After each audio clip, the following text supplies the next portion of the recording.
The following program deals with a controversial subject. The theories expressed are not the only possible interpretation. The viewer is invited to make a judgment based on all available information.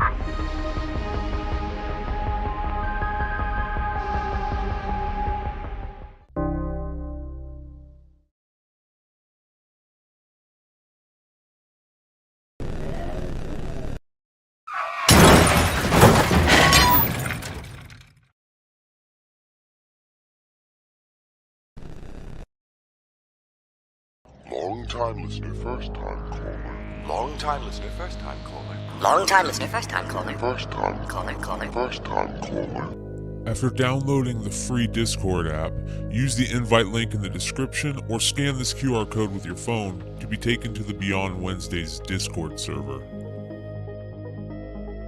First-time listener, long-time caller. There you will see the Modern Comic Mayhem category on the left with the call-in waiting room. Join that call-in waiting room, set up your camera and your mic, and have your questions ready. Call me now!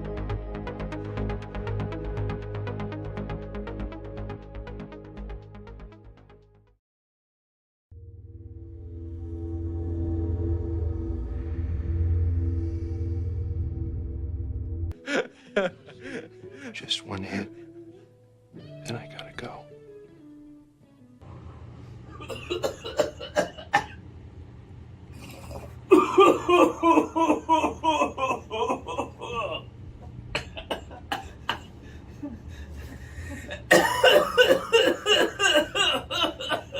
You asshole.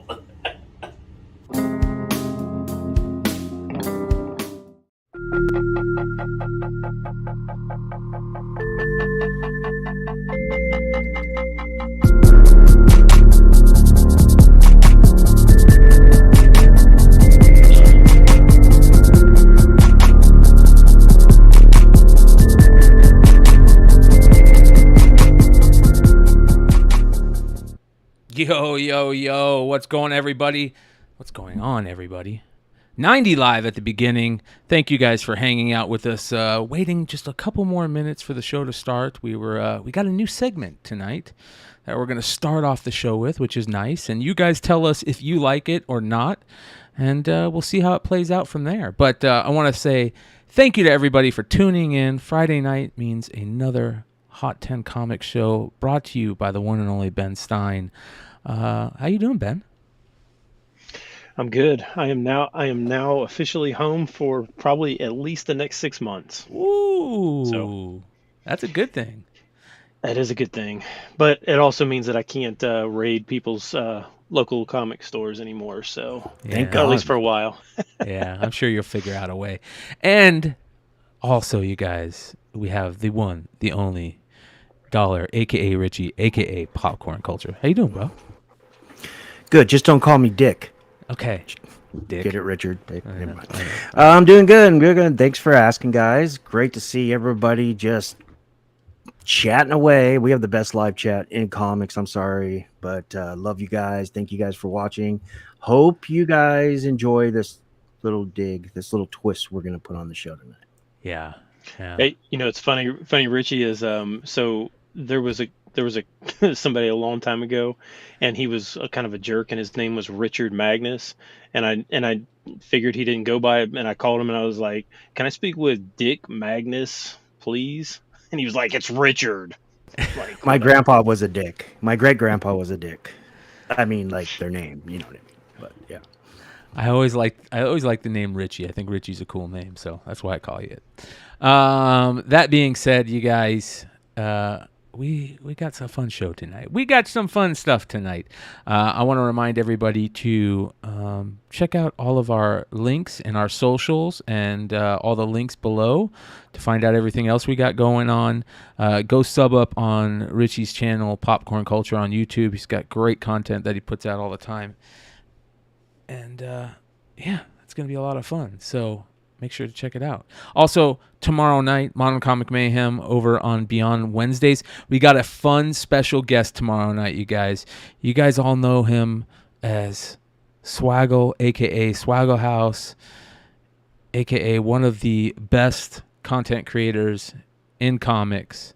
So we're going to enjoy that. Make sure you guys come hang out with us tomorrow night as we talk about his new comic book. You guys, he created a comic book, and he's starting a Kickstarter for it. So it's very cool to see people create content like that, especially when they're content creators or their friends and this and that, and kind of started out with a love of comic books, and now they're writing and creating their own. That's super, super cool. So that's gonna be a lot of fun. Make sure you guys check that out. All right, the new segment for tonight. We're playing around with names, but I think the name that we're going to start with, it's called Ouch, because that's what Ben called it in our notes. Ouch. AKA, why are these things selling for so low or have dropped so low? So I totally sprung this on both Brian and Richie. I didn't even tell them what was going on. I just sent it to them and was like, we're going to try this out. So if this sucks, please say this sucks. Don't do this again. But if you like it, tell me that too, because, I have no issue. I see these every week, so I just decided to just put some on here, and we're going to talk about them. Yeah, hell yeah. Shout out to our boy Cal L with the $10 super chat. He says, "Evening, guys. How you doing, brother? Good to see you, man." There we go. Cal L donated $10 through super chat. Evening, guys. All right. Let's get into it. Our segment, our Ouch segment, starting with a book that we were all talking about not too long ago. A lot of these books we were talking about not too long ago. Action Comics number 9. This one here specifically being the combo pack variant. Is this Val-Zod? Is that this version, or was this a different one? This is what is it? What's this guy's name? It's Calvin Ellis. Calvin yeah, Ellis. Calvin. Yeah, Calvin. Yeah. First Calvin. So Second cover, isn't it? Or is it? No, this is first. Second and first cover. No, okay. No, I think this is first, but So regular or like base 9/8 of this, like a year and a half ago, were selling for like 300 plus just for basic 9/8. And this combo pack, which if you guys remember, combo packs are like way, way harder to find. I know the Batman run is the one that got like all the attention because it was like the best new 52 that was out there. But these other ones, there's some Green Lantern ones that are really cool. There's some other ones. But this one, obviously, just as difficult, sold this week for a whopping, as a CGC 9/8 for a whopping $110. So I think that was a steal. Wow. So it's down like what, 70% at least? Wow. Yeah. Buy the dip. Oh, that's crazy. That's nuts. Yeah. I like what Decor said. Well, I don't like it, but I do like it. He says, if this sucks, blame Brian and Dollar. If it's good, then blame Ben. There we go. Oh, yeah, that's good shit. All right, our next book on the Ouch segment. A book that I actually still love, and I would suggest people pick this up if they can find it cheap, a.k.a. Ouch cheap, which is Stray Dogs number 1, the acetate variant, which when we say acetate, a lot of people think that's bad connotations because of the Black Flag debacle, which we'll talk about more in this episode. But this is one of the good acetate covers. This is why acetate covers are so cool, because of things like this book. So what'd this sell for? Yeah, remember this was like on the Hot 10 for like, I don't know, like 2 or 3 weeks in a row or something like that back when it was flying. This at one point was a $200 to $250 9/8, and this week a CGC 9/8 sold for $49. Wow. $49. I wish I would have been that buyer. Damn it. Yeah. That's pretty damn amazing, man. Wow. Whoever bought that, congratulations. Hopefully it's somebody here in this channel right now. Well, see, that's kind of the flip side. So, like, for people that were buying when it was high, ouch for sure. But if you if you're able to pick up some of these for these really, really cheap prices, I mean, it's not much risk at $49 for sure. Yeah. All right, our next book on the list, another book that I absolutely love and a character I absolutely love, that being Spider-Punk. This is the Del Auto variant, right, for Amazing Spider-Man number 10, the first appearance of Spider-Punk. Yeah, gosh, this book has seen roller coasters for like several years, but I mean, just fairly recently, this thing was like doing really, really well because, everybody was really, really into the Spider-Punk thing. And I don't know if people just have forgot or whatever, but basically this sold as a CGC 9.8 for $375 this week, which is like way off, way off the high. This book was over $1,000 at one time. Oh yeah, for sure. I mean, like raws were like $300 to $400, but now you can get a 9.8 for that. Wow, that's amazing, man.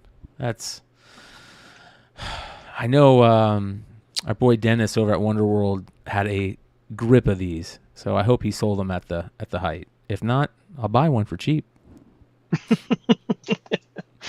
This next book is going to surprise a lot of people, I think. I didn't expect it to be on this quote unquote ouch list, the first list at this time period, that being the Amazing Spider-Man M&M second print, right? The black and white. What do they call this one? I'm not sure. I'm not even sure what it's actually. I'm not even sure what it's actually listed as. Yeah, I mean, gosh, remember when these first, when the 9.8s first started coming back on this was like $1,500 to $2,000, and this week $750 for 9.8s. Wow, $750. I know. Damn. Yeah. I wonder what the signed versions are going for now. Yeah, I mean, does this really surprise you? No, not at all. I mean, because there's 1,000 of these. I mean, it's not like it's super rare or anything like that. So this one doesn't actually surprise me. Yeah, I'm with you. I'm with you on that one. But I wouldn't mind having a signed one. Like when they drop enough to where I might be able to go pick up a signed one, I think that might be something that I might look into. Who signs it? Eminem and the artist, or just Eminem? Oh, nice. I think Eminem signs it, right? Doesn't Eminem sign it, or am I wrong about that? I don't know. That would be cool. I mean, like, I would be okay with. I'd be good with that too. Yeah, I'd be good with. Some of these things I would be okay with. Like a Jack White signed, World's Finest or something like that. Those would be cool. Yeah. I wish that a third party grading company would, not to mention any names, but they would have some kind of system to authenticate it, so you don't have to get a green label on certain people that sign books. Or CGC could just be smart and actually figure out how to authenticate signatures. And yeah, that's basically what. Yeah. Yeah. Well, I'm really surprised they haven't done that yet, especially with them bringing in the card group, if that makes sense. Like why they haven't done that yet is interesting. Because nobody's facilitating those autos we pull, right? Yeah. Yeah. Oh man, very interesting. All right, you guys, let us know what you think. Hopefully you enjoyed that. Did you get the last one on there, Brian? I did not. What is the last one? The Scooby-Doo. All right, hold on. Let me grab that. I only want to mention this one just because this is absurd. It's just an absurd sale. All right. Let me see here. I don't think I see that cover on here. Did you put it in there? Did I not send you the cover? I don't think you sent it. But let me grab that real quick. Here we go. For all you Scooby-Doo fans out there. It is, open image in new tab. And let's bring it right over here. Let's do this. Yeah. So does everybody remember this book? Scooby-Doo Team Up number 12. Remember, so several... Newsstand. This was what? So this is what, like 6 years ago? Yeah. It was super hot. Like that? Yeah. Kind of started mean, everybody going back after the Scooby-Doo books, right? Yeah, I mean, everybody wanted this, and people were paying, $30 raw for this thing. Yeah, CGC 98 of this sold this week for $19. Wow. Newsstand? No, Oh, not okay. newsstand. Okay. But $19 for a 98. Wow. How much did you? So- How much was it going for? Did you say back in the day? If I remember right, it was like $30 raw. Like they did a second print of this too, right? I think they did a second print. Yes. Because that everybody wanted this like really bad. Not anymore apparently. Definitely not anymore. That's 100% true, man. For if you can get it for about a little half of that is the cost to grade the book. Like I'm the type of person that looks for those things where like if you're paying like $30 to $50 for a graded 9.8, you're already doing amazing no matter what the book. I mean, like that's a little bit getting crazy no matter what the book. But for the most part, if it's a book you're searching for and you see it a 9.8 for $30 to $50, you better grab that sucker, man. Or 19. Yeah, 19. Jesus, bro. That's crazy. Yeah, as Brett Hessart says, zoiks for sure. Jesus, man. That is crazy. So, ladies and gentlemen, that is the Ouch segment. Hopefully you guys enjoyed it. And I think we're going to move on to our next segment, the Almost 10.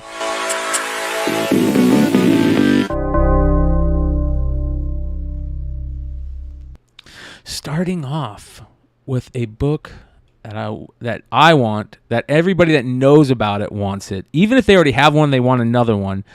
One of the coolest books out there that is like super rare, kind of like that independence rarity. It hits on all. It's like that perfect storm.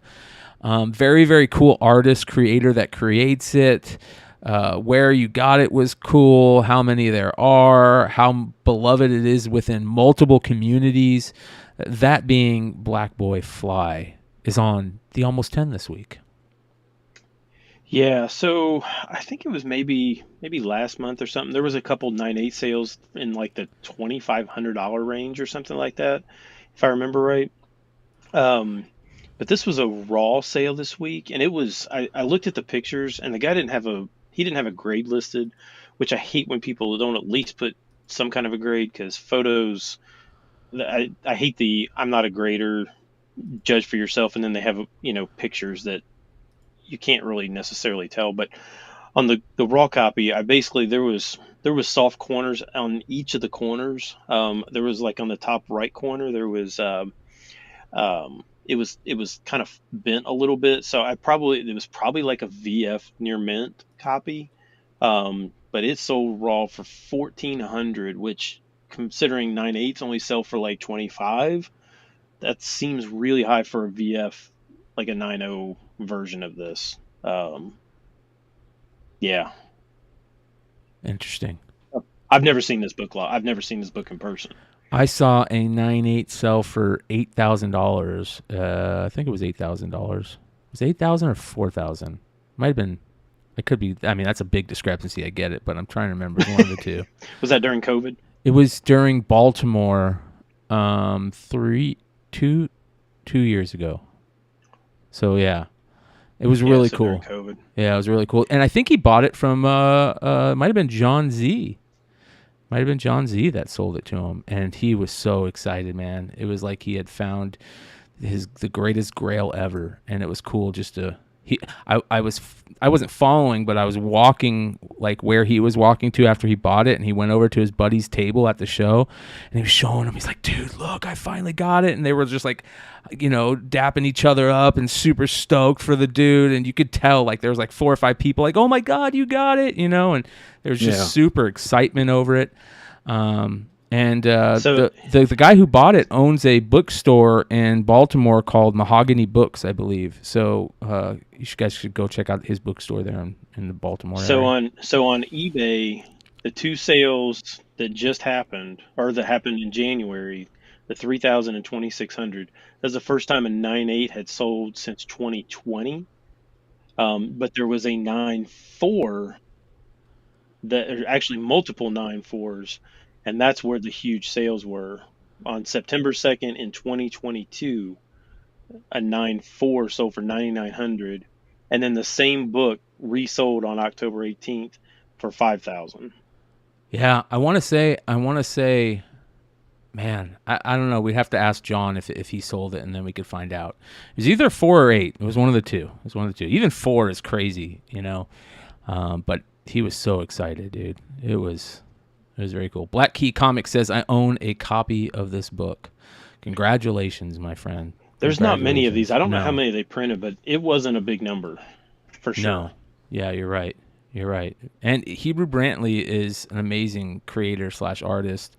He puts out really cool toys and art pieces, and one of the guys, one of the self-published. You're saying? Yeah. Self-published. Yeah. And one of the artists that we spotlight on Modern Comic Mayhem, art by Fitz, was really a big fan of Hebrew Brantley, and you can kind of see it in his art, and it's a cool art style, man. I like it. I really like it. So make sure you guys go check out their stuff. Frankie Gonzalez asked, how are these available? These were at C2E2, I believe.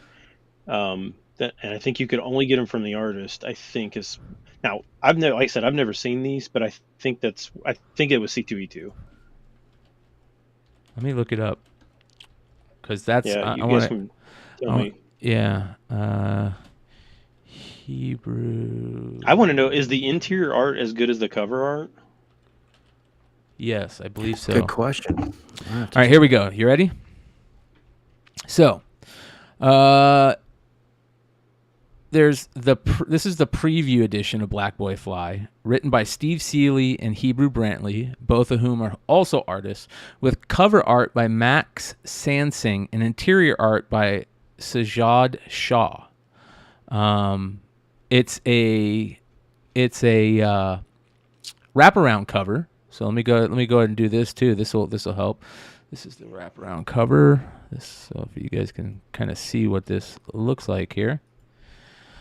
Yeah, obviously the top cover there, but there's the wraparound. There's the back. And then here we go. So the comic was available in very limited quantities. About 100 were printed from the Chicago Comic and Entertainment Expo in 2017. Some were also available at the New York Comic Con. Also available at NYCC from the Toy Co. booth was a Black Boy Fly poster of the comic cover art and another exclusive limited print poster by Steve Seeley shown below. So this is that's badass. In early March 2018, 9 gradings of Black Boy Fly C2E2 Preview Edition were recorded by CGC. Amazingly, 1 graded at a 10, 2 graded at a 9.9, and all 3 were signature series labels. And then this is a Black Boy Fly Chicago street art by said Hebrew Brantley. By the end of February 2018, realized sale prices on these comics seem to have settled, with copies going around $200 to $250 in near mint, and twice that for a 9.8. Boy, don't you wish you would have bought them back then. So, I'm interested in reading this. I'm surprised that Image or somebody like that hasn't picked it up. Yeah, a lot of people are. A lot of people are very surprised. So maybe they've been, asked to do it, and it hasn't. What they've brought forward to, the creators isn't enough for them to sign on the option line. So, but yeah, very, very cool. All right. Next on the list. Now, this is an interesting book that we're definitely going to have to talk about. Dog Ninjin, a trade paperback / manga book on the Almost 10. First, I want to ask Ben, what did you see this sell for recently? Prices are kind of all over the place. So this book, so Brian's going to show, this has an uncensored version of this, and the uncensored, once it basically became censored, then people were initially buying this for a lot. But I think pretty much what these are generally selling for is like 20 to 25. and this is the uncensored version. And we're not gonna show this because, one, we don't want to get flagged, but two, it's not something that we are ever going to promote. Or that agree word, with, yeah.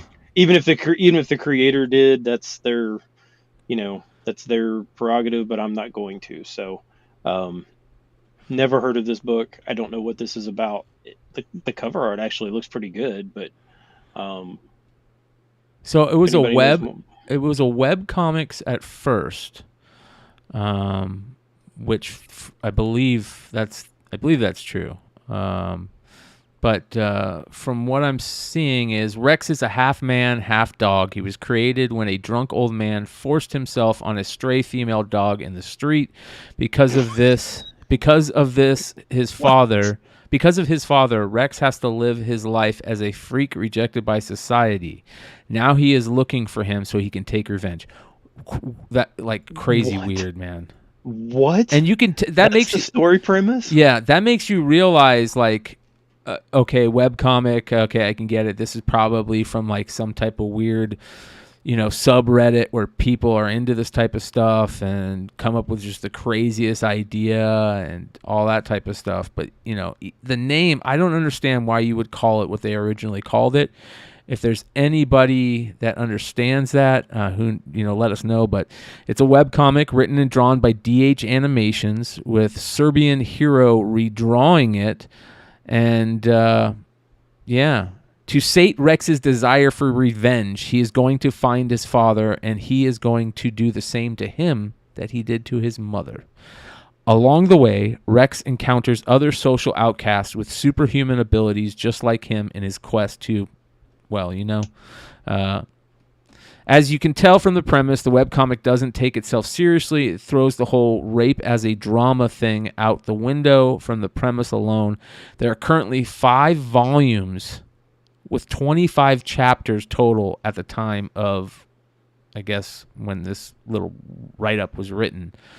But, man, it sounds like this is just one of those books that was just kind of like, the premise is to piss people off at the same time of, trying to write something good, I guess. But it is weird stuff, man. That is weird. Yeah.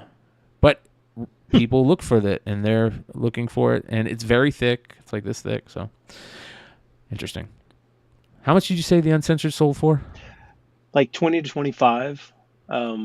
Like I said, initially they were selling for like 80. I think when people thought there wasn't necessarily that many of them. Yeah. And then it kind of dropped down from there. But I thought it was good to just at least talk about. Yeah. Yeah. A lot of the things that we talk about on here, you guys, we talk about them because they aren't necessarily good things, right? And I know a lot of people are like, why would you even platform this? You shouldn't ever talk about the bad things. I don't agree with that. I think that, sometimes there are very good reasons. A lot of the times there are very good reasons to tell people about these things, to kind of show, hey, this isn't that cool and we don't agree with it. So, but it does sell. And whether it's crazy, weird stuff, like we were talking about with here, or like last week with, the booby issues, sex sells, that stuff sells. So, all right, next book on the Almost 10 this week. This is a cool one. This is from Caliber Comics, the and New Worlds anthology that they do. This is New Worlds number 6 from 1996. Yeah, so if you didn't pick up, this is actually a Spider-Man 1 homage. But yeah, it's kind of a weird. This going from the dog thing to now this dude's like stomping on the American flag. Like, we are not a political show. No, we're staying away basically. Yeah, so all I'm doing is telling you what is going on out there. You guys, I'm never going to tell anybody what to do, but yeah. So this sold for this is $100 book. If you can find it. Like, I would have never even looked for this thing. I didn't even know anything about it. All the other there's only 6 issues of this, and so it's the last issue, but all the other issues, I don't know, they probably sell for like $10 or something like that. So it's not like it's now I will say he did at least on his signature, whoever the cover artist, it looks like he did say something about Todd McFarlane. With apologies. Right. With apologies to Todd. With apologies, because he's stomping on the American flag. So why would you even do that then? Yeah. I know. Yeah. I don't know. I see it real quick. I just want to hit this because I see a lot of people asking in the chat. The censored part, you can kind of see what it says. It's a slur that is again something that we don't ever want to I guess propagate or talk about on here, other than saying we don't agree with it. So that's kind of why we put the censored version up, even though we were talking about the sale of the other one. But so, all right, back to this again. With apologies to Todd. I didn't even see the with apologies. That's really funny. Yeah. Well, it's a swipe, right? Is that why he puts all the names? Yeah. Okay. Yeah. Again, didn't know anything about it. Never knew this book existed. And honestly, I'm not sure anybody else did, because like 2 months ago, this book sold for like $2, and now it's selling for $100. Well, I think the thing is, and the reason it's not I think, I know, back in the day when homages weren't just a dime a dozen, it used to be cool to collect all these, your favorite cover homages. And for me, that's how I got into them. One of my favorite covers of all time is that Spider-Man 1 cover. So I love the Spider-Man 1 homages. And there's some really, really rare ones out there. There's a couple other ones that are super, super rare that you'll just never, ever see unless you're super lucky, and most people don't even know what it is to begin with, and this is a perfect example of it. So there's some of those out there from independent books that you don't know about, and they sell for a lot of money because people like the Pokemon collectors out there, you got to have them all. So all right, number 16 this week. This is a cool book. This is a really cool book. Hell yeah. Yeah. Heavy Metal, number 273 on the list this week. And, man, very, very cool Jack Kirby Comics Pro variant. We've been talking a lot about Comics Pro lately because it happened a couple weeks ago. A lot of good stories coming out of there. And a couple Comic Pro books on the list last week and this week, including an old Comics Pro book, this being one of them.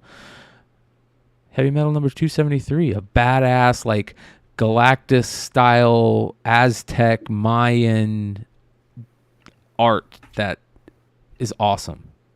So, yeah, and I am not a Jack Kirby fan at all. Like, I cannot stand his art. This one looks great. So I'll give him Light. I'll give him this one. But generally, I just don't like his art at all. But this one is. I was trying to find this book must be just stuck in collections or something, because there are not many of these out there available. But the one that was sold for $190 this week. Which is a lot for a Comics Pro variant, especially on a Heavy Metal. Yeah. That's a cool cover, man. That's freaking awesome. It's got an interesting story behind it.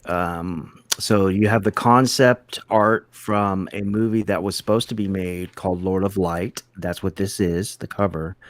And to reiterate or to include what the Lord of Light was in the early 1980s, late 70s, early 80s, the CIA used this Lord of Light concept art and screenplay to convince the Iranian government that they were making a film, kind of like that movie Argo. Remember?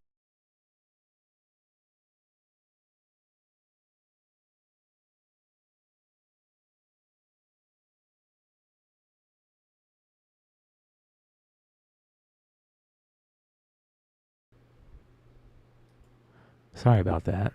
Can you guys hear me okay? I was like, yeah, I was like, huh? Yeah, my one of my programs just went, are you still evaluating this? Because we're going to mute everything until you realize that you're still evaluating this and you haven't given us the money for it yet. So I had to wait through 10 seconds of them telling me to buy the product for me to say, nope, still evaluating. So It's funny. yeah. But the Argo stuff is that's super cool, man. That is very cool. Oh, yeah, Kirby is king. King Kirby. Sound check. All right. All right. How much did you say this sold for? $190. Wow. Was it graded? Nope. Wow. Is there anybody out there that has one of these in the chat? I would love to know. Probably pretty rare. This next one is weird. It's gonna make. Apparently, I'm just trying to make everybody mad this week. I Oh guess. yeah. There are some weird books on the list this week. How about this? Fukator or Fukator? Don't know. Or I have no idea. I have no clue. I have never heard of this, dude. It says here, Jason Karn's Fukator is an attack of a different kind reprinted from the artist's self-published zine. The book is a 144-page compilation of full-color comics that reside uneasily between a straight and satirical response to the violence, xenophobia, and sexual and racial stereotypes found in pop culture. Very interesting, man. 2017. Again, I just feel like people are buying the weirdest things right now, right? Yes. Yeah. And this is really, really, really weird. Like intestines. This is like a $30 cover price, and it's like Brian said, it's from 2017. Sold for $200 this week. Those are middle fingers chopped off. Those are hands showing the middle finger chopped off. They're not intestines. Oh my gosh. What in the world? What is going on? Universe Exo says, so how did these books make this list? How many sold? So for anybody that doesn't know what the Almost 10 is, the Almost 10, so when Ben or Richie or I throughout the week, throughout whatever research we're doing, if we see some weird sale that's out of normal for something, we'll throw it on the Almost 10, or some book that we've never seen before that is selling high. That's for the most part where most of what you see is like when Ben's doing his research and he sees some weird book that he's never seen before, like Fukator, sell for $230. He's going to go, hold on. That's what the Almost 10 is for most part. These aren't like Almost 10 books that like just barely made the Hot 10. No, these are like weird. It's the Almost 10 is kind of like turned into like mostly like weird books that people don't know about, that either we want to tell people about or that we're kind of like we don't know anything about that we want to check out with everybody else. So, and also I've noticed a few things that Ben, I don't think he knows he's doing it, but there's been quite a few books that he's had on here along with Brian that have been trendsetters that have not got that snowball effect yet, and they caught them right before. Next thing you know, 2-3 weeks later, they're on the Hot 10. Yep. So. Yep. Oh, not just the Hot 10, everybody's list. You know what I mean? That's right. And I think that's let's be honest, for the most part, that's kind of how a lot of the comic book content, that you see on YouTube started. That's definitely how CBSI kind of really got its start back in the G Plus days, where like Tim Walker was putting up all these crazy books that people didn't know about, or people were going and showing their hauls from garage sales, and people were asking, well, why is that book so expensive? Or what is that book? I've never seen that book. That is, for the most part, what people really kind of like search out, like new things that they don't know about. And that's what I love about the Almost 10. That's kind of what it's become. So, meaning we're almost at the 10 books, but you got to put up with these other books that we want to talk about first. So, but that being said, how much? 200 and how much? $200 for this. Holy man. Now that I know it's like all those chopped off hands, it's kind of interesting. Yeah, Solo Wookie asks who published this. I don't. I'd have to look. I will and tell see you who published this. This was published by Fantagraphic. Of course, it was published by Fantagraphic. So, old school Fantagraphics. All right. Next on the list. Oh, this is a great book, you guys. This is a book that. Okay, we're coming back to Yeah. reality. Yeah. All right, you guys. We can put away the psilocybin mushrooms and the DMT for a little bit until the next podcast. On the Almost 10, the Sensational Spider-Man number 0, the special red webbing lenticular cover, limited to 3,000 copies. This is the back. There's the entire cover, wraparound, and this is a cool frickin' book right here. I did not know think about it. This came out before like the variants and stuff. The variants all boom. So this was, I mean, if you kind of think about it, this is like super revolutionary. Yeah. When this it's a key issue in the Guts too, because Ben Reilly becomes Spider-Man. Yep. In this as well. So there is also an error version of this that does not have the lenticular. Yep. And there's also a Germany version of this that does not have the lenticular. Yeah. So we need to talk to International Comics Josh and find out where we can get some of those. Yeah, but so 3,000. So it's basically kind of like today's version of a store variant. But I'll be honest, I've never seen this for sale anywhere, like in like live. So either some of those didn't make it, or people just stash them. Yeah, these are buried in somebody who collected in the 90s and early 2000s or something, and basically just they're still sitting in a warehouse somewhere. But $240 for this raw. This week. There's also is the regular cover a blue webbing? Does that make sense? The regular cover is blue webbing. Is it blue or is it black? Or maybe it's I'm not 100% sure. I think yeah. Here is for those of the people that want to see the versions that are without the lenticular cover on it. Oh, I hate when it does this. Hold on, let's see here. It's going to give me a hard time. Let's do this. There we go. This is what it looks like without the lenticular. So be on the lookout. I don't know. Is that blue, black, gray? I can't. Yeah, it looks almost blue. Like blue, purple, kind of. Yeah. It's hard to tell.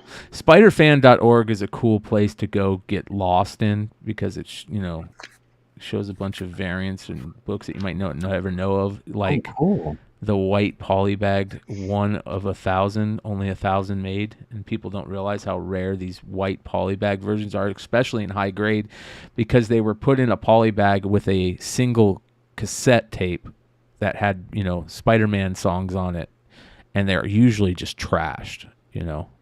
But spiderfan.org, go check it out. All right, yeah, man, I didn't even know that there was a special 1 of 3,000 version of this, and the only way you know is by the red webs or seeing the back. So, how much again did it sell for? $240. Not bad, and that was raw. That was raw. That's cool, man. That's super cool.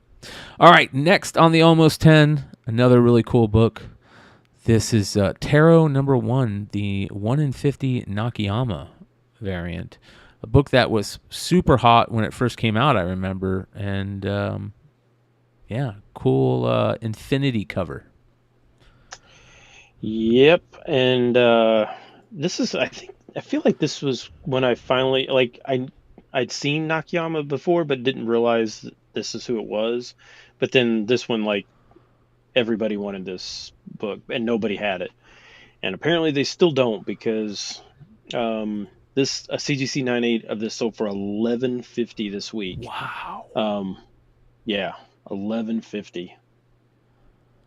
I mean, that's putting it way, way, way up on, on the modern variants. I mean, that's pretty high up on the list now. I'm guessing this title probably had less than 12,000 ordered. It's a tiny title. Yeah. Yeah, I mean, and it was a 1 in 50, and yeah, I was surprised. I was Well- very, very surprised. 1150 on this. Just like I collect skull covers and alien covers and UFO covers or moon covers, people collect infinity covers. That's a big collecting niche. So I love that idea of collecting infinity covers because there's a ton of them out there.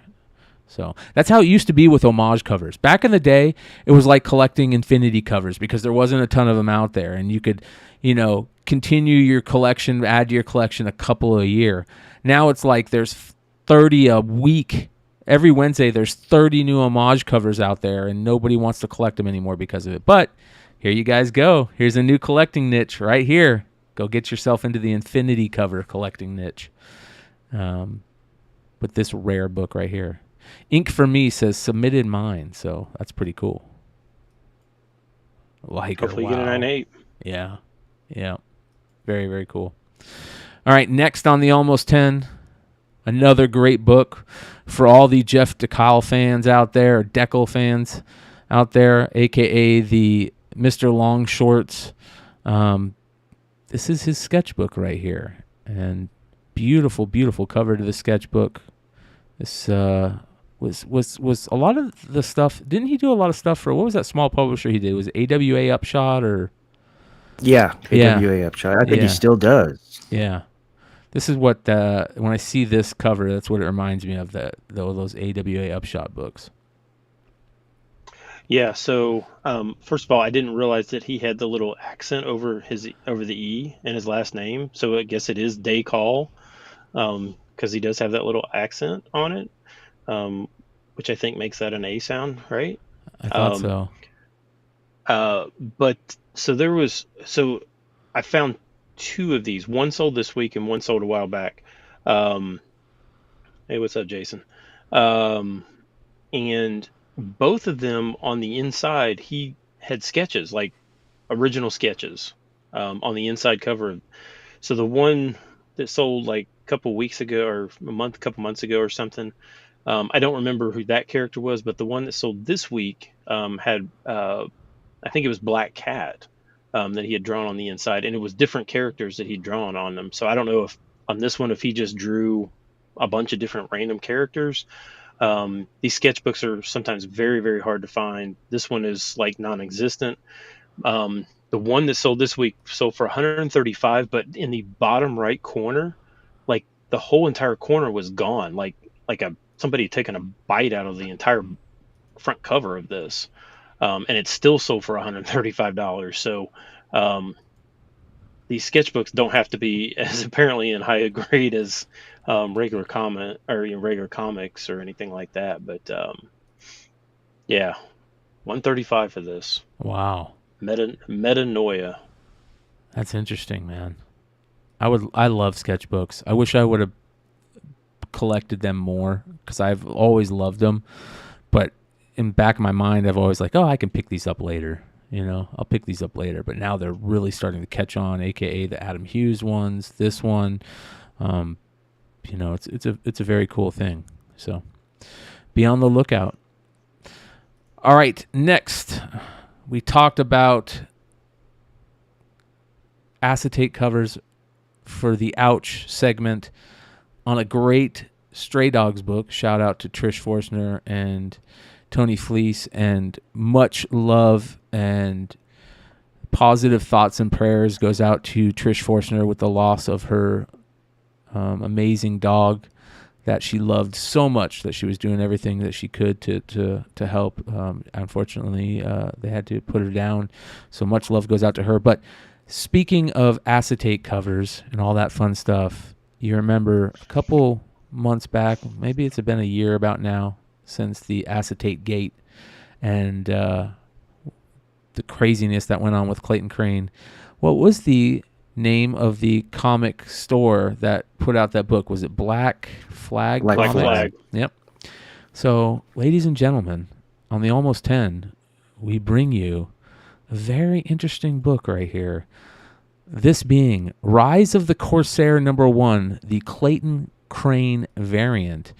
And I think you can see why I bring up Black Flag Comics, because isn't that Black Flag Comics logo right there?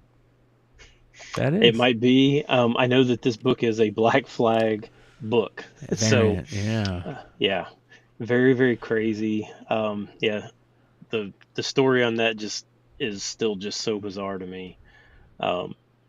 This cover is really good, though. I mean, like, if you like skull covers, this is pretty cool. Yeah. The The interesting thing to me, though, is this. If you had a logo that was created by the guy that stole your wife, would you still use that logo? Hell no. Never.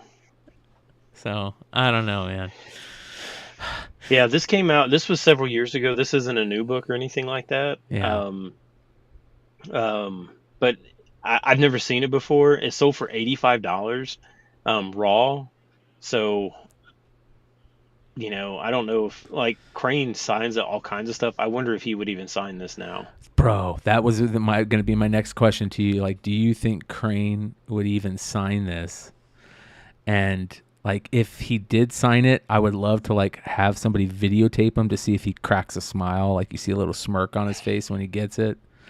Like, yeah, it's very interesting, man. And it blows me away because, as with most exclusive variants, you guys, and we're not saying anything that's out of pocket, there's a lot of people out there that commission an exclusive and they're sitting on boxes of them in their garage. So I would be interested to know if there's boxes of these sitting in a garage. And at that point, if you're that dude, do you burn them or do you sell them? I'd burn them. Yes. Amen. And I think I'd burn them live on Instagram or something. Yeah. Yes. Yeah. Yeah. James, you are correct. He's. I don't know if he's necessarily a pirate, but he is getting that booty. That's for sure. I think more along the lines of he's a magician, right? Or he's a wizard, with that cape. Just crazy. This is not an acetate book, by the way. I don't even know what this book is. I've never even heard. I don't even know what Rise of Corsair is. Like, it doesn't even show up on like my comic shop or anything. So I have no clue what it is, but I just thought it was interesting for sure. There was some recent Yellow Label 6 SS or Signature Series that just sold of this book, and they're titling it Black Flag Comics, blah, blah, blah, blah. So. Wow, man. That's crazy. All right, you guys, we got one more book in this week's Almost 10, and it's a favorite of mine. That favorite of mine being a cover by an artist that I can't stand, but I love his art. This not being that artist. This is The Man with No Name #1 from Dynamite. This is the regular A cover right here, Ben. Yes. This is a cool cover. They also have a Virgin variant of this cover. There's 5 variants for this cover, including the one by the artist that I love his work. I can't stand the guy, Arthur Sidem. This gorgeous Clint Eastwood zombie variant with a hand that's 4 sizes too big. Yeah, this one, I feel like we mentioned this one on the Almost 10, like, I don't know, 6-8 months ago, something like that for the variant. But it was the A cover that sold this week, which was so bizarre. But because Richie was saying that like you can get like raw copies for like less than $10, but a CGC 9/8 of this sold for $300 this week, which is just crazy. I don't know why. Now I will say I've never seen, like, Dynamite books are usually, I mean, a dime a dozen in back issue bins. I have never seen this title in any back issue bin that I've ever looked at. I don't know if it's just that rare or what, but I've never seen this book. Took me a while to find the Clint Eastwood variant. Yeah, it's strange that, and this is like a sequel to the Eastwood movie, right? The Man with No Name, Like yeah. Yeah, this is like the sequel, so it's like a continuation of that story or something like. I think is what they, but I don't know. I've never found it, so. Yeah. Be on the lookout for. I mean, this is a great cover, and the Virgin looks great too. It's just cool comic book cover art. So be on the lookout for it. How much did you say this one went for? CGC 9.8 sold for $300. Wow, that's more than I think the Eastwood would sell for, right? I don't know. I don't know if there is any 9.8s of that. I know Raw that's like a $75 to $100 book, but not really sure. So the zombie cover was a unlock. Yep. Shout out to our boy Drew, aka Wanted Comics. He says, for every 10 copies of Man with No Name #1 ordered, retailers may purchase one zombie cover by Sidem. Tough to get from 2008. So basically a one. Yeah. So basically a 1 1 to to 10. 10. That's an incentive, huh? Gotcha. By the Yeah, way, I you mean, guys, real quick, go check out Wanted Comics. Follow his IG account. If you're gonna follow at least one Wanted Comics account, follow his IG account, where you guys can see his amazing previews of his Whatnot sales and his amazing exclusive variants that he does. He also throws up great claim sales in IG and promotes his eBay page. One of the best retailers in the game, has probably some of the best inventory in the game also. Not selling crap, Ninja Funk variants every week. He's selling 1 in 1,000 Venom variants, or 1 in 1,000 Batman Capullo Snyder variants, and great keys from the past 20 years, because he's got a magical vault. He calls himself the dumbest retailer in the world, but the dumbest retailer in the world doesn't have a magical, never-ending vault of comics. That's all I have to say. So, sorry about that, Richie. What were you going to say, bro, about this one? No, we're good. We're good. We're good. You're good. I was just going to say anything with Clint Eastwood for me is a must-watch or buy. Yeah. So. Yeah, I'm a Clint Eastwood fan, too. I think he's Clint Eastwood's like John Wayne, where they've become caricatures of themselves that like expand the regular things that they do, that they're just kind of like Elvis also. So, and he's still kicking, man. All right, you guys, that is the Almost 10 brought to you by Beyond Wednesdays. Come hang out tomorrow night, where we'll be talking to our boy Mickey from Swaggle House, and it's going to be a lot of fun talking about his new comic that he's working on. That is the Almost 10. Let's get into the Hot 10.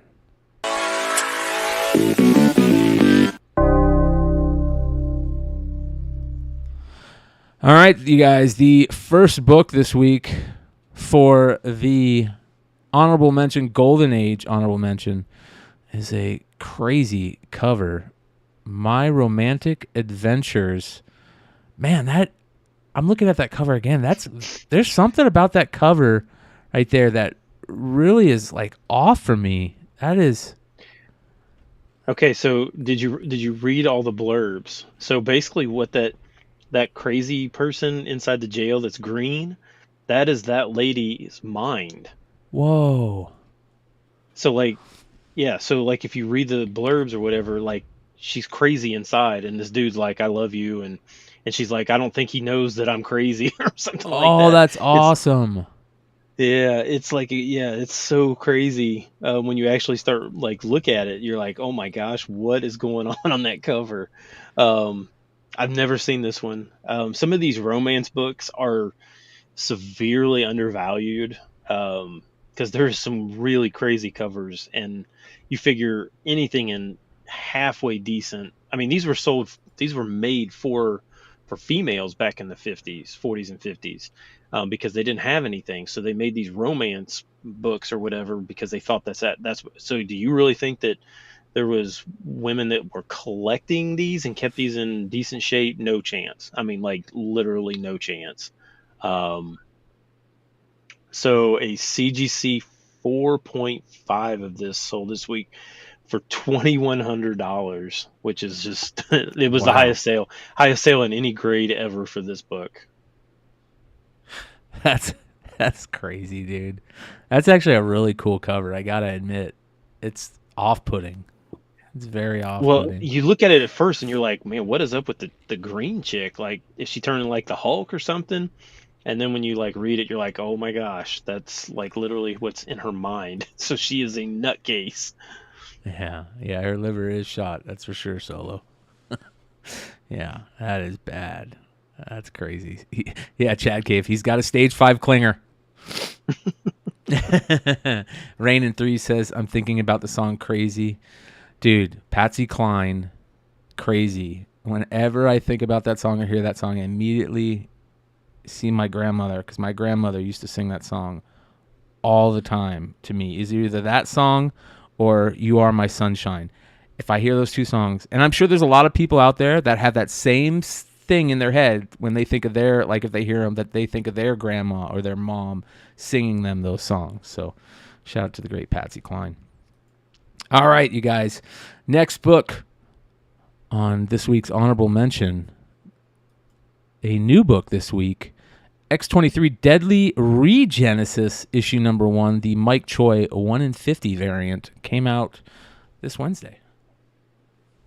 Yeah, I don't know if I feel like there's something about this cover that I like, but I also feel like there's a part of this cover I don't like. Yeah. And I can't figure out out either one of them. Yeah, I'm with you. I think maybe like when I first saw this cover, I was like, wow, that's good. And then, because, you know, I'm a big X-23 fan, like these two guys. And I don't know, it just kind of reminded me of the number 1 issue, her first solo series with the white in the back. And I don't know, I just kind of got over it. In the first appearance of Haymaker, a new character. I don't know if he's anti-hero or villain or what have you, but he's on the 1 in 10 design. So I went ahead and just ordered a couple of cover A's and the 1 in 10 design because of the new character. I kind of passed on this one. Yeah, so it looks like the comments are saying it's her body position, whatever pose. It looks like she's sitting down, but why would she be sitting down and turned with her? It just looks just strange. I can't figure out what's going on with it. Yeah. Oh, I mean, like her face looks great. Her hair looks great. Yeah, maybe it is just the pose. It's just something weird to it. But well, this series, if you look at the other covers, shout out to Cover Price Comics, sponsor of this show. They give us a lot of our information about these books. Shout out to the boys over there. If you look at a lot of these covers, these are all the variants for these issues. They have the look of her old series. So I think you're right on that, Richie. I mean, that's what I mean. Like the one on the left, that Women's History Month. I feel like that they are homaging another cover from either her first or second series. I can't think of it right now, but well, this one feels like an homage right here. That's for sure, right? I just was going to add that to the MCM report. They had some crazy sales I saw on eBay were over $100, and it was a store variant. Wow. Well, there's the A cover, and that A cover feels like that pose, and that has been seen many times for X-23 also. So, very interesting. Let us know, X-23 fans, what you think out there. Let us know what you guys think too. So. All right. Let's move on to the top 10 this week on the secondary market, brought to you by the one and only Ben Stein at number 10. You knew this book was going to be on the list somewhere. In the past, it's been much higher. These Disney 100 variants have been much higher on the list. But I think now people are starting to maybe get a little bit tired of them, or this might be one of the least liked out of the bunch. The thing that I hate about these Disney 100 variants, and we've talked about it before, is this is Amazing Spider-Man number 21, but the variant is homaging Incredible Hulk number 1. So it throws everything off. And I don't on like FOC that. last week, the same. Yeah. I think there's because they're doing this black and white theme for the Disney. It was on FOC last week. I think it drops in like 3 weeks. There's Infinity Gauntlet, Uh-huh. the number one they're doing as well. So Yeah. it's a good point. How much are these selling Yeah, for now? I'm with you, Brian. So this is a 1 in 100. It's barely selling above ratio. It's like 110. But my guess is you could probably. I know that there was some lower grade. It's weird. Normally, like books that come out, my comic shop, the only things that they sell are like 9.2s. But this one had like 7.5s, and I mean just some really I low saw that. grade. Yeah, Yeah, I it's saw very that. strange.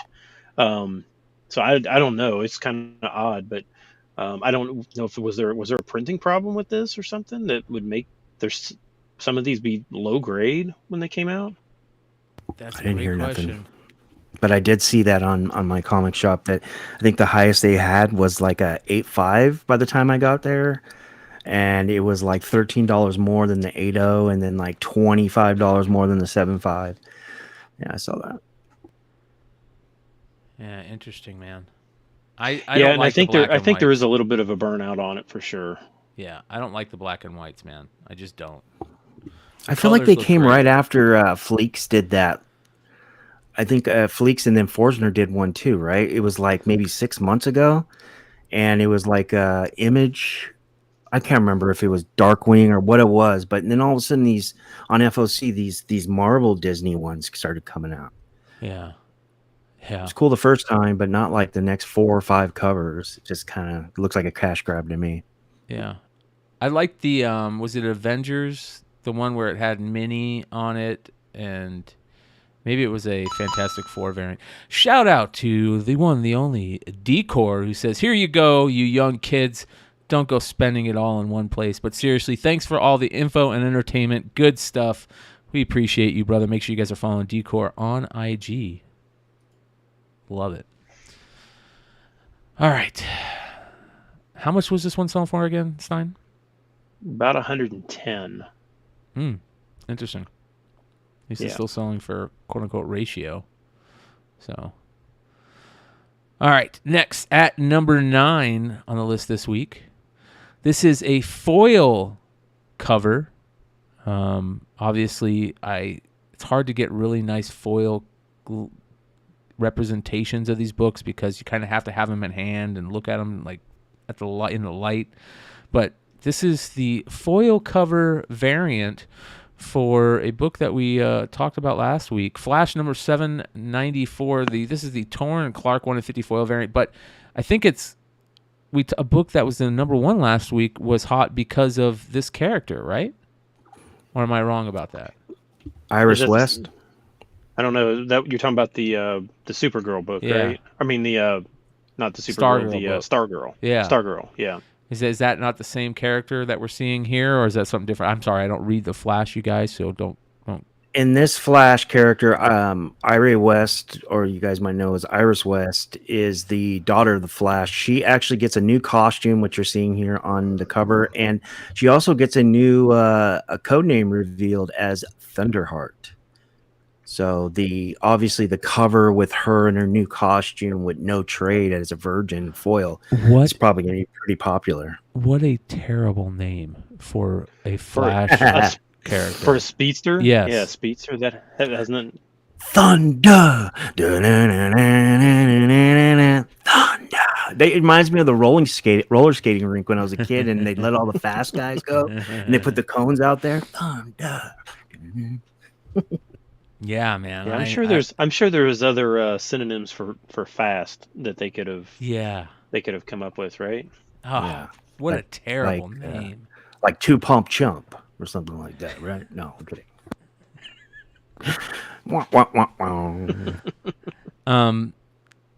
Yeah, Thunderheart's a terrible name for a speedster. Terrible. But it's a decent cover. It's not bad. It's not terrible. The A cover for this book is just this with the trade dress, right? So no foil, yeah. Yeah. But how much is this selling for again? 75. $75 for the foil. It's a nice looking cover. I like it. And it was it a ratio? I don't remember. 1 in 50. 1 in 50. 1 in 50. It's pretty much what all of the Foils. DC foils. They've pretty much been doing 1 in 50s on everything. Yeah, I love this. People are coming up with good speedster names in the chat. We got X-Lax Girl, Turbo Girl, Too Fast. That's yeah. So yeah. James says $10 says new creative team will drop her after 800. Yeah, I wouldn't be surprised. Sounds about right. Quick Draw McGraw. That was a cartoon character, right? So, All right. Number 8 this week. Oh, you guys. Here we go. Another Comics Pro variant. We're going to talk about, I think, 3 Comics Pro books tonight on the list. And this is one of my favorites. Shout out to Television. We were really, really excited to have Tilla last Saturday. Was it last Saturday, Richie, or the Saturday before? I can't remember. Last Saturday. Last Saturday. Modern Comic Mayhem. Tilla came on and hung out with us. Television, a great, great visionary, a.k.a. artist, a.k.a. creator. Does a lot of things within the music industry. Works with a lot of very famous musical artists. Recently did a video for Nicki Minaj, which is absolutely blowing up right now, and he decided to kind of like get involved in the comic book world originally with his creation called Little Bitcoin, which I've talked about on the channel before. I was lucky enough to meet Tilla in San Diego last year and talk about Little Bitcoin, and it was one of the best things about San Diego for me was meeting Tilla and hanging out and bullshitting with him, because he's a really cool dude, very interesting. I like him a lot, and it's cool to see this on the list. For all of you guys that are wondering, I don't send any information to Ben throughout the week about any books ever. Like, not only do I not want to do that because I don't want to put any, issues out there, but I also like it when I see books on here that I can talk about and get excited, for, and Ben has no idea about them. Ben, did you know that our boy Vinny Kumar and Television were working on this book? Did you have any idea about it? Vinny's working on this book? Vinny Kumar, my friend, is helping Tilla with this book. Yeah. I had no idea. Yeah. Wow. Is he credited on it? I think he might be credited in there somewhere. I haven't read the whole thing yet. I have. I was lucky enough to get a PDF version of this, which I'll send you, Ben, and so you can read the inside. It is a fascinating project. Blank canvas, basically talking about how tough it is to come up with your ideas and innovate and just go watch Tilla talk about it on last Saturday's Modern Comic Mayhem. It was really, really cool talking about how he decided to make this book and utilizing multiple tools with new tools within digital creation, whether it's AI art. He used for those of you guys that, if you haven't seen the video that he released with this, I'll actually show it to you guys. It's actually pretty cool. You guys should go follow Tilla on IG. He's also on Twitter. You can also find Blank Canvas HQ at Blank Canvas HQ on Twitter, and a lot of interesting stuff. And I didn't even tell Ben about this book, that Vinny was even involved in this book. We talked about it last week because Tilla was going to be on the show, and I also didn't really want to talk about it because I didn't know if Vinny really wanted me to, kind of talk about it and that type of stuff. But this is Tilla right here. This is not only a journey that I take as an artist and I have taken as an artist, but every artist takes this journey into the rabbit hole. Anybody who's ever stood in front of a blank canvas before knows how daunting it can be, looking into that blank page and saying, like, where do I want to go? Any art that's ever been made started with a blank page. So the possibilities can be a little intimidating. I wanted to make something that spoke to everybody who's ever been through that and has struggled. Yeah. Like struggled like how I was struggling, where I was in a fetal position on the floor, rocking back and forth because no ideas are coming to me. And I've got deadlines for creative work, but the muse isn't speaking to me. Why not? You're searching so hard for inspiration, and then it comes to you. And like I said, overnight, it spilled out of me, and that's how art works. And I wanted to make a book dedicated to that, process. This is not a super cool idea. The way he explained it was like a fever dream, which was very interesting. And this is the video that I played last week on the Hot 10, to kind of promote him coming on the show. And I'll play it again for you guys here. It's just fascinating. I like to think of myself as an artist. It's not easy. It's always a challenge. In my own way, I keep on trying. Today, I found myself in front of an empty canvas, my favorite paintbrush in my hand. Inadequacy filled my chest. The canvas was pristine, white, beautiful in its emptiness. I dreaded the failure that might await me. I was filled with a feeling of helplessness. I have nothing to give. I have nothing to say. Overcome by despair, I clutch my brush. I stare into the canvas and begin to feel my body rising, swaying, falling forward into the void. Super cool. Super cool, you guys. So shout out to Television for, creating this and coming up with a cool idea. But the cool part, and I even told this to him on Saturday night because I went and looked to see if people were actually taking it and putting it up for sale in the secondary market, because, these were, he dropped, I think he said 200 off, almost 200 off at Comics Pro. So if you were lucky enough to get one of these, there was only 200 made. I think he said a little less than 200 is what he gave out at Comics Pro, and he kept a couple behind just to give to his friends and stuff. But very, very cool last Saturday to see that there had been people out there that were putting it up on eBay, and it was getting bids at the time. I think it was only like $25 at the time or something. What did you see this sell for this week? 80. Wow. Not bad. Yeah, it's just the AI stuff is definitely an odd, like it scares me for sure. All these there was a guy, so I had a ride along with me this week in Texas, and he's kind of into computers and stuff like that, and he was telling me that I guess, so you got ChatGPT, and he said that there's actually a Google version of that has now been getting like angry with people that are using it and saying, no, that's not right. And it basically is saying, no, I am right. You are wrong. I know everything.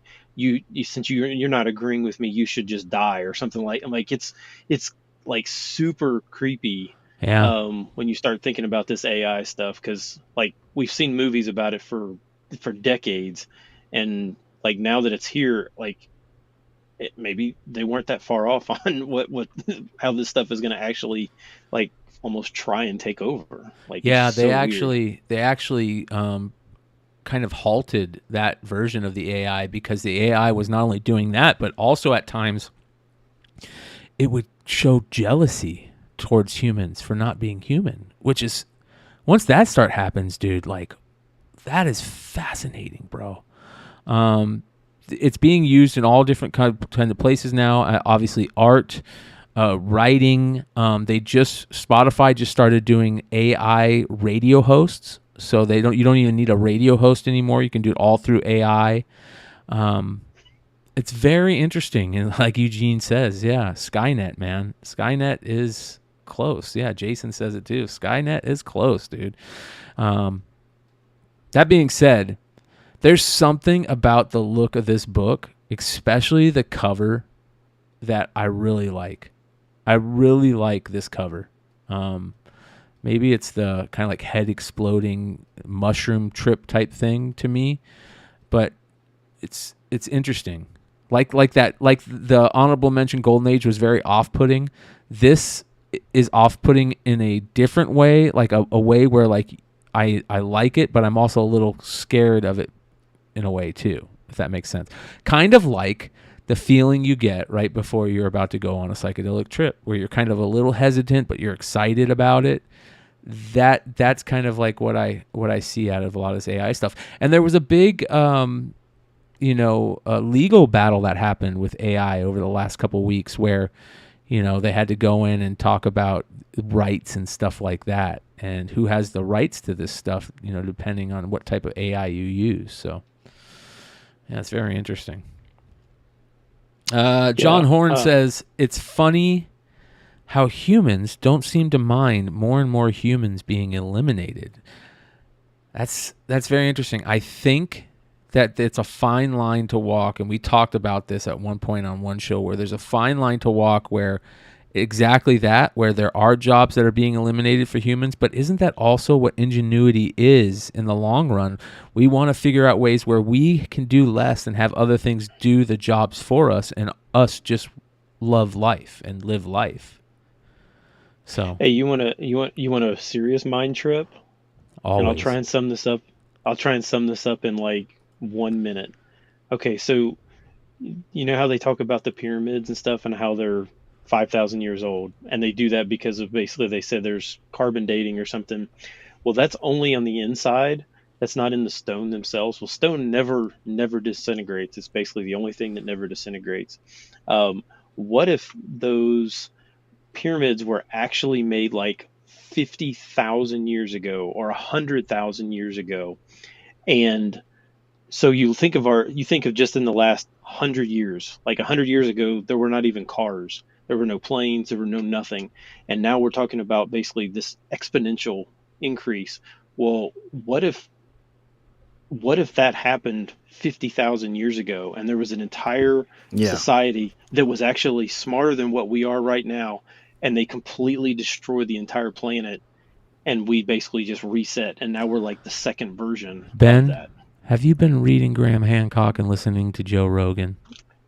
I have not been, but seriously, like when you think about it, you're like, maybe this is like we're going to destroy ourselves again. There's a movie that's about to come out, or it just came out, with Adam Driver. It's about humans discovering Earth, and it was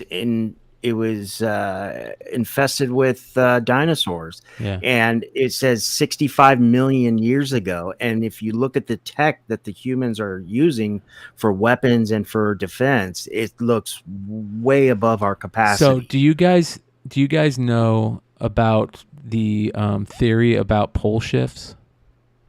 So the Earth's magnetic poles shift throughout, time. They've shifted multiple times. And when they shift, it basically causes a huge upheaval in the Earth, where the rotation of the Earth stops spinning in certain parts, which causes the axis to change, and then the poles will shift. For example, there could be a shift in the axis by 15%, which causes the north and south pole to go equatorial, right? So and if it does that, it will also cause a stop in the movement of things within the Earth's crust. And if that stops, then it just destroys everything on the planet. And when it does, it's basically a reset. And it can happen in shorter period of a time than 4 days, right? Within 4 hours, parts of the Earth will go to freezing within 4 hours, right? The wind will get so crazy that it will just destroy everything that's on the mantle of the Earth. The crust will crack and break, and it will destroy everything on the Earth, decimate it within 4 days, right? And it's happened before. What if every time that happens, it destroys whatever crazy civilization there was, and there's just a few remnants of that civilization that hide out, and it restarts things? But that's what aliens are, and that's why we're seeing these aliens come up from the ocean all the time, because they're under the ocean, and they've been a civilization that's been on Earth for millions of years, yet alone 10,000 years. So, Ben, I like where you're going, bro. I like where you're going. Yeah, make sure you guys go check out the podcast. All right. All right, cool book. Shout out to Television. Shout out to Comics Pro, and shout out to everybody out there that is creating cool art. Keep doing it. Don't ever stop. And use whatever tools are out there available to you. That's one of the things that Tilla talked about. He said, this book wasn't created by AI. He used AI as a tool to give him like ideas and show, and he would change things up if he didn't like what he was getting, and we'd only use certain parts of AI for certain things, and very interesting. So make sure you guys check it out. Check out the interview, and let's get on to number 7 this week. Another very cool book. This is one of those awesome second printing books. I love second printings. I love, third, fourth printing. I love multiple printings of books, especially the fact that I love how Marvel does it with interior art sometimes. For most of the time, that's how they do it. But Wakanda number 4, the second printing variant right here, getting a little heat. Yeah, so this is the first cover? Yes. Is that right? Yes. First cover. First appearance in the guts, right? But also first cover. Right. Yeah, the second printing is the first cover. Is it pronounced Kimmy? Kimmy or Kimmy or Kimme, something like that. Yeah, Tosin's better half, I guess. I actually like this cover. For some reason, it looks so different. It's the bottom half. It just looks different. Yeah. The coloring on it looks different. The trade or the trade dress looks different. And yeah, the bottom looks different. The whole thing just looks different. I like the way this one looks for some reason. Me too. I like how that on the bottom of the tray they introduce her too. I think that's pretty cool. Yeah, I mean this one just came out this week. It's selling for like $10 to $15, or maybe it was last week. I'm not 100% sure. It came out this week, on Wednesday. Yes. Okay. Yeah, so it's like $10 to $15. So this is probably one I would probably, if I saw it, I would pick this up for cover for sure. Yeah, very, very cool. Do we know about how many have been ordered? Not yet. It just came out this week, but I'm guessing 3,000 or under. Interesting. So very interesting. We'll see. So, yeah, this is a cool book. Cool cover. Love second and third and fourth and fifth and sixth and all the multiple printings. Always will. All right, let's continue on to number 6 this week. An oldie but goodie. Star Wars Heir to the Empire number 1. And after seeing the Space Whales and Mandalorian episode 1, I think people are starting to get excited for Thrawn and Ezra and what could be coming soon, either at the end of Mando or the beginning of Ahsoka. Yeah, so this one had definitely taken a hit. 9/8 had fallen all the way below 1,000 on this. This week 9/8s are back up over there at 1,250 again. 9/6s are 375. Yeah, I still haven't had a chance to watch any of the Mando for this. I'm still behind. I'm gonna actually catch up. I think I'm gonna try and catch up on some shows finally. And that's gonna be one of them for sure. But the writing, I'll say this about Mando so far: the writing is lacking. The writing is I mean, coming off of what was the one that just the Andor was written so well, and the writing on Mando just feels like they aren't doing it. It just doesn't. It's good. I'm not saying it's bad. It's been good so far, but it's not as written as well as Andor. So the first couple issues, first couple shows. So. But it's nothing terrible yet. Crossing my fingers. I still don't know why CGC. I still don't think they actually. I still don't think they put first appearance of Thrawn on their label. Didn't some news come out this week with CGC putting some type of new first appearance things on their labels? Oh, I don't know. I didn't hear anything. Yeah, CGC came out this week and updated something that they're putting on their labels, or they're going to be putting. Let's see here, CGC. All right, let's take a look here. There we go. What are these?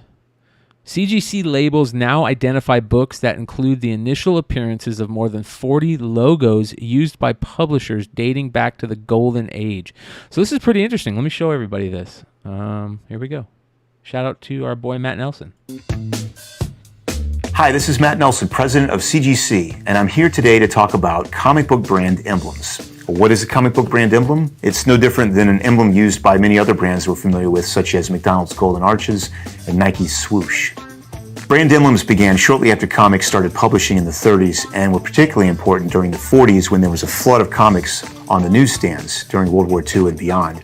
Brand emblems continued on comic books actually to present day and have changed over time as well. Brand emblems are shown on the front cover of a comic book, and here I have a few examples, starting with Harvey, a Green Hornet, and the emblem there is below the title. And then we have Dell, a very popular one, and another one that we're all familiar with, Gold Key. And then a later example, Valiant, the Valiant Star. CGC has partnered with Matt Ruback, a collector who helped determine the first appearances of these comic book brand emblems. Using the Library of Congress registration date, CGC has ranked these brand emblems in order of appearance throughout the decades.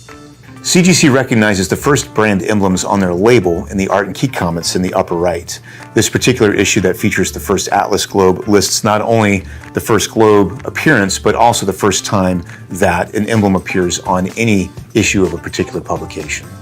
CGC has identified the first appearance of more than 40 different brand emblems, but there's more work to be done. In the meantime, we've released a list of those that we do recognize on the label. That's pretty cool, man. I'm cool with that. I like that. I think that's something that collectors are going to love. And if they can continue to do things like that, it will only help strengthen their brand. But don't get me wrong. I love it. But why haven't you put first appearance of Thrawn on Heir to the Empire #1 yet? Oh, yeah, there's man. there's a bunch of them that they still haven't done, and I don't know why, but it is what it is, I guess. Yeah. It's not what it's not. Which is the best Heir to the Empire one? The newsstand, this one, the action figure one? What do you guys think?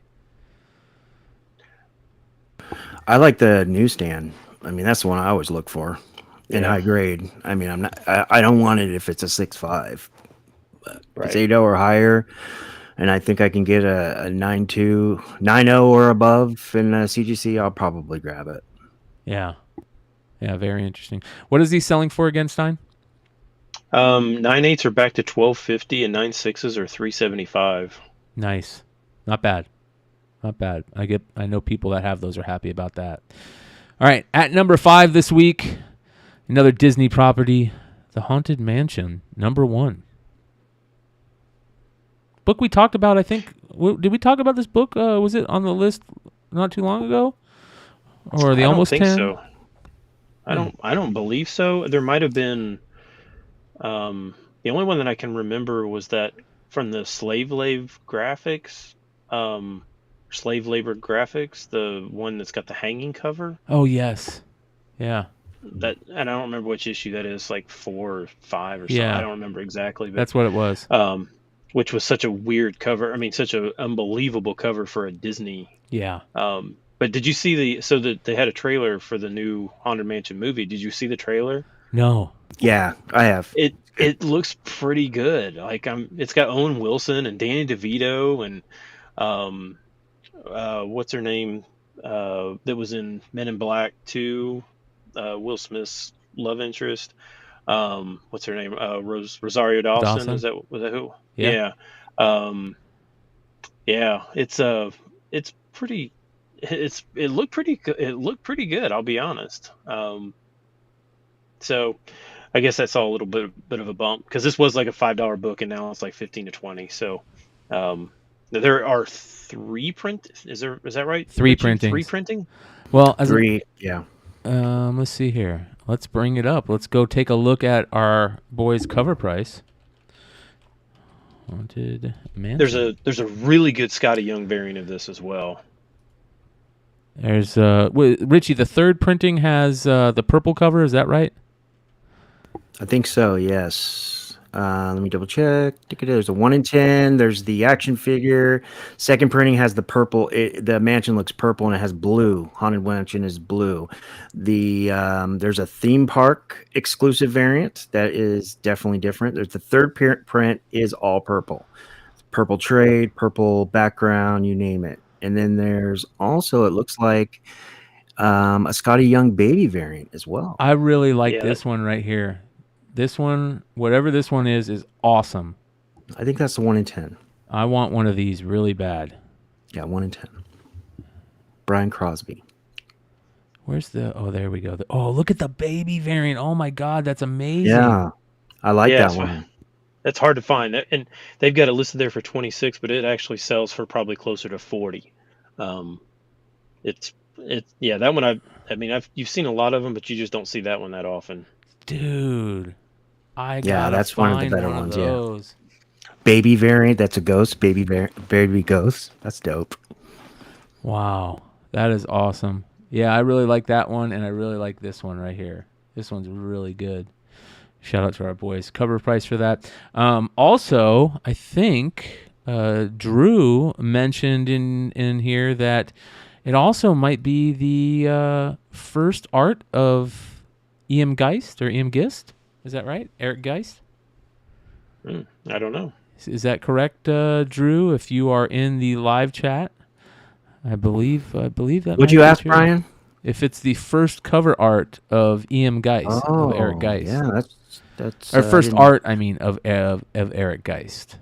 2016. Huh? Yeah. So, if that is the case, if it is, Drew says first Eric Geist art. If it is the case, you guys know what that means. We got to update the Beyond Wednesdays creators first list that you can find a link below where I put all the creators first list. So we need to go down to the F's and put in the G's and put in an Eric Geist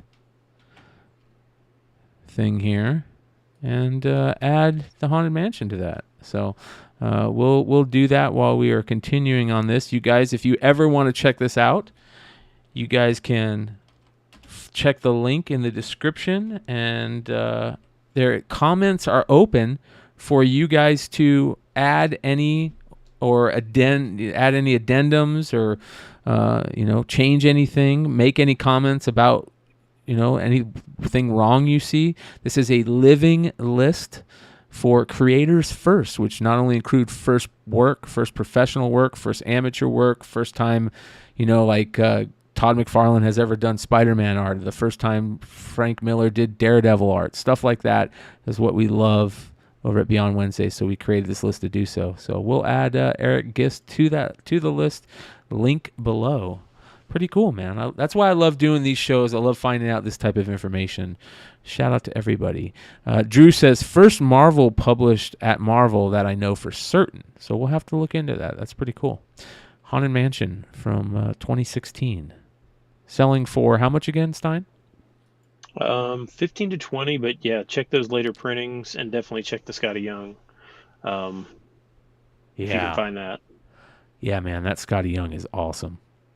All right, at number 4 this week, The Good Asian, number 1 from Image Comics 2021. Another book that has a bunch of interesting covers. James Wan. Yeah, I think this got... Did this get picked up or something? Is that what? Yeah, is that what happened? James Wan, the guy that does all those intense devil worshipping movies. I forgot what they're called, but what are those movies called? It has that famous actress in there, and she has the husband, and they. Oh yeah, it's based on a true story of Ed and Lorraine Warren. Yeah, and Lorraine Warren, yeah. Is that like The Conjuring? Is that The Conjuring. Yeah, The Conjuring, yeah. So James Wan created and directed those movies, and he went ahead and started production on this product. 6 variant covers for this one also. Here's your variants for The Good Asian. There's a second printing, which is actually really nice. 2 Aaron Bartling covers. A Mike Choi, a Sana Takata, and a Ultra Raw 26 version variant. So I really like the Sana Takata one too. But very, very cool. Yeah, that one. Yeah, that one looks good. Yeah. Yeah, so 9/8 of these were about $40 to $45 before this announcement. Now they're like 90, so they basically doubled in price. Nice. Love that. Oh yeah.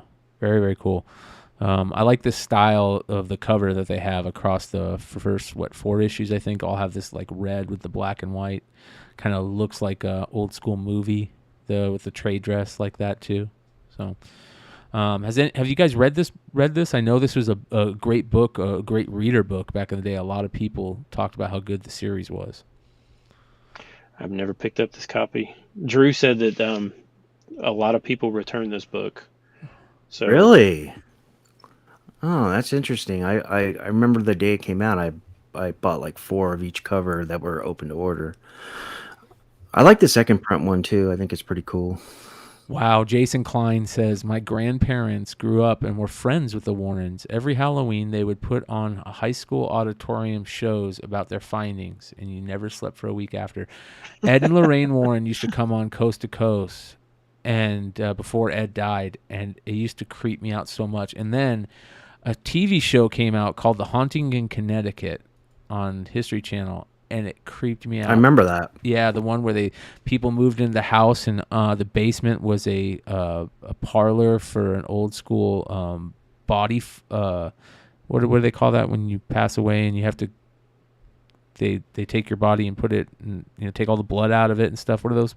Mortuary. It was an old school mortuary, and dude, it was scary as hell, man. So, anyways. Love Ed and Lorraine Warren. Jason, we'll have to have you come on the podcast one of these nights and talk about that. Cool stuff. So, how much are these selling for again, Stein? 9/8 or $90 now.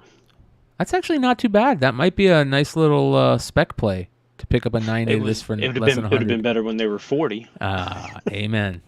Yeah. I mean, but if you're sitting on a stack of raw, I mean, you're basically going to spend almost $90 anyways. So yeah. All right, at number 3 this week. This isn't what it looks like. It should be better than this, but this is the Nightwing number 100, the Dan Mora second print, which is the non-foil version. And let me fix the blue in this real quick here while Stein talks about it.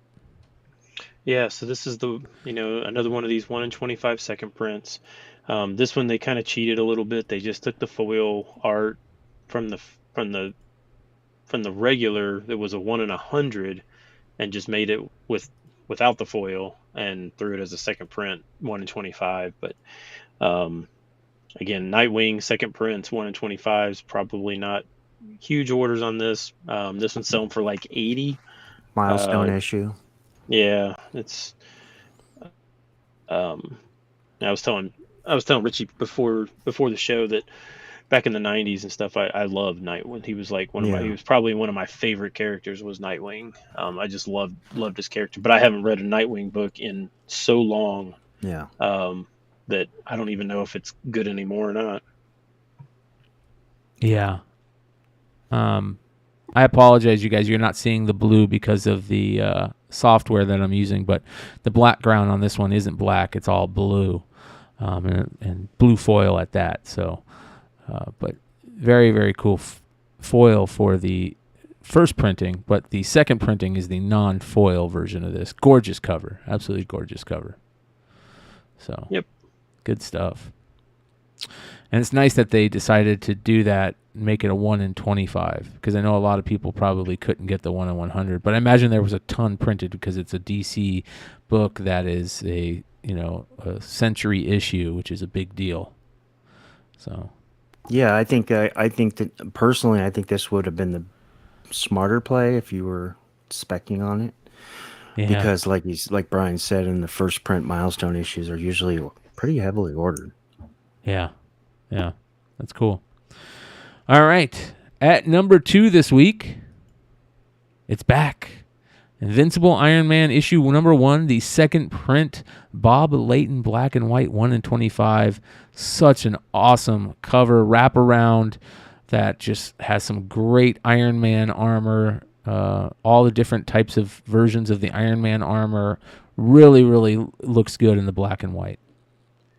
Okay, so remember the first time this was on the list, it was selling for like 30 to $40. And then it was selling for like 75.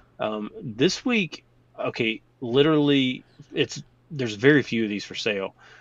It sold for multiple times for between $200 and $500 for this raw. Yeah. So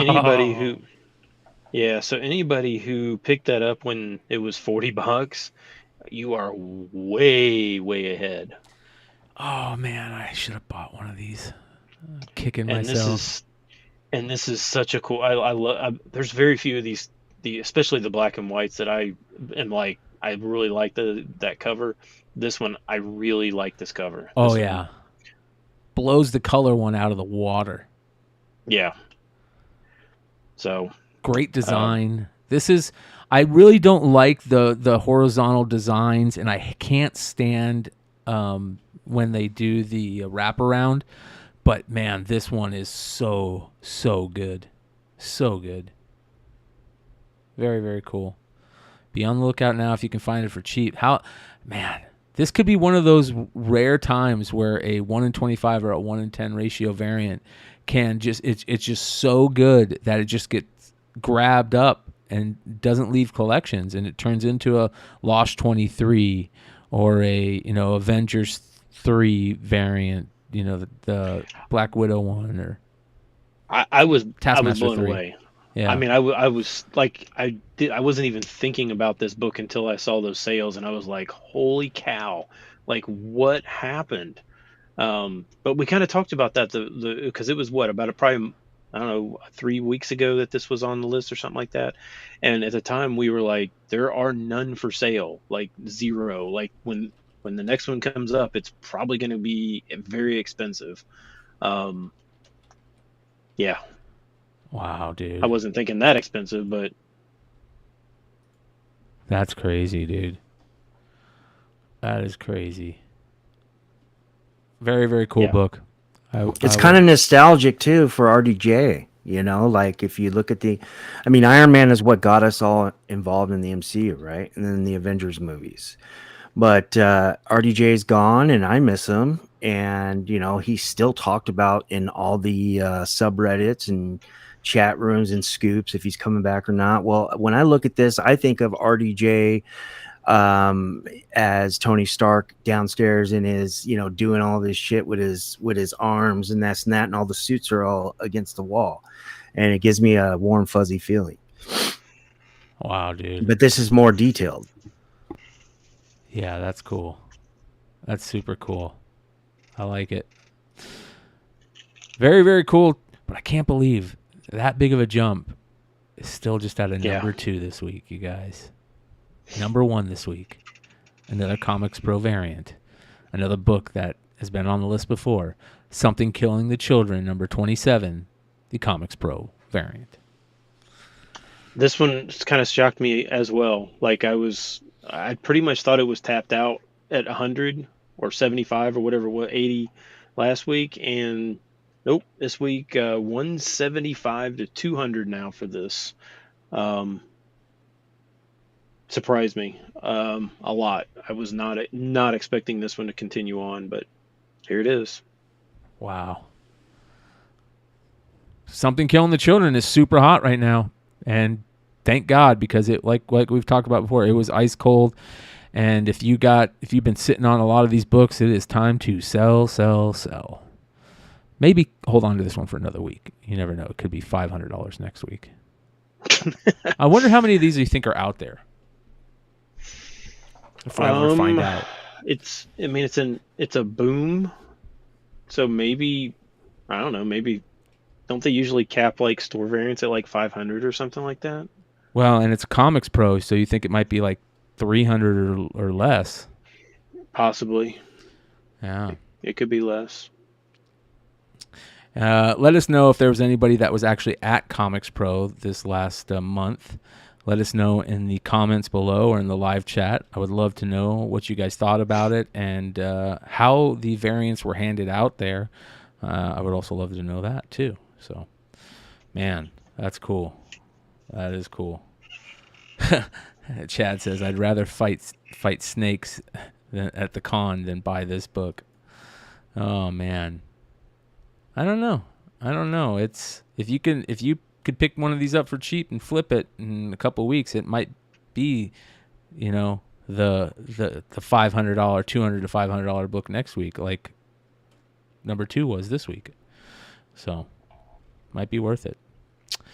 That being said, you guys, 204 till the end. I hope you guys enjoyed the show. I hope you guys enjoyed the new segment, Ouch. And let us know what you think of it going forward. Constructive criticism is always wanted for me and the rest of the guys here. If you guys have an idea or some thoughts on what we can do better to make the show better, let us know in the comments below. And check out all of the socials and the links in the description for all the other fun stuff that we got going on. I know Stein is working hard on the next shot at Stein Packs. Stein Packs Part 4? 6. 6? There we go. 6. So And that's book, coming up. This book right here will definitely be in there. Ooh. Yeah, so that will be in there for sure. I used to own that book, by the way. Yep. This book will be in there for sure. Let's see what else will definitely be in there for sure. These are just some kind of teasers. This Sienkiewicz is going to be in there. I don't want to give everything away, but this is going to be in there. And the price is going to be you'll be happy. Show the other one again. Oh, the Raw? Yeah. That will be in there. Yep, so all the stuff will all be in there. Yep. And also, shout out to our boy Chad Cave, who recently sold a book that he got in a Stein pack. He said he bought it for $30. How much was your first Stein packs? $30 a piece? Or Did you get that from me? He got it from you, dude. He got it in your first Stein pack, sent it in for grading. He said he was $60 in on the book. The cost for the book out of the Stein pack and the cost for grading, sold it for $1,000 last week. Nice. That's what I'm talking about. See? So, yeah. So Zabit, it is this time. I'm trying to make it limited to only people that support the show. So I'm going to try and figure out a way to do that. I'm not sure how I'm going to do that. The last time I did it back in the beginning of December, there was 50 available. I think it was 50, and they sold out in like 6 hours. So there wasn't a huge amount of time to do that. I did those on Instagram. It's either going to be Instagram or YouTube, and they will be opened on YouTube live. So, well, that's what I'm talking about. Ladies and gentlemen, keep your eye on all this stuff moving forward. You guys can find out all this information by following our socials and all that fun stuff. We are going to send you guys over to our boys' Drunken Chat over on the Mighty Mel V channel. They are having a great show like they do every Friday night. Make sure you guys enjoy them. Tell them that you have joined them from us. Just tell them raid from House of Stein. Look, they got the dude from The Office and Hot Tub Time Machine's on there. That being said, what's that guy's name? Who? At the top. Look, you don't know Remo? That's Remo. That's big. Remo. I know, but he looks the dude that plays music. Yeah. The dude from The Office. Yeah. So make sure you guys go check them out. Good stuff over there, and we'll see you tomorrow night on Modern Comic Mayhem with your boy Richie, me, and our boy Swaggle House. So come hang out, have a good time. We'll see you then. Adios.